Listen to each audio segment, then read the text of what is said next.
Traveling almost 6.5 hours just to be here tonight and see this beautiful place. Walang bang palakpakan dyan? Ilang taon nang nakararaan, isang layunin ang pinagmulan, pinabuklod ng sangkabaklan,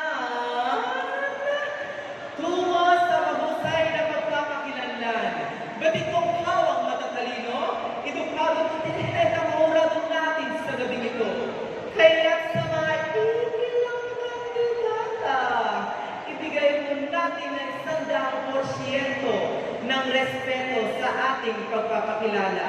Sapagkat 50% ng mga manonood ay pawang kabataan at higit sa lahat, tayo ay nasa harapan na mga huradong kagalang-galang. Sa layo mo na aming pinanggalingan, sa daming pagsubok na aming dinanas, nandito kami sa inyong harapan,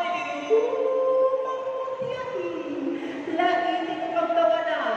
Dahil ngayong gabi, kami po ay magiging parte ng kasaysayan dito sa lugar ninyong nasasakupan.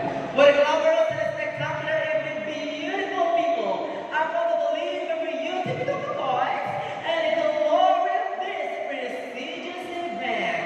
Tonight, how elegant, how extravagant your costume is. But our judges in every beauty pageant, for you to be the best in creative costume is how you give life to costume you are wearing tonight. Ladies and gentlemen, my name is Samantha Rivera, representing Barangay Pandet, Purok 5, Hillside Subdivision, Season, Pangasinan. Distinguished panel, board of judges. Now, sir, and all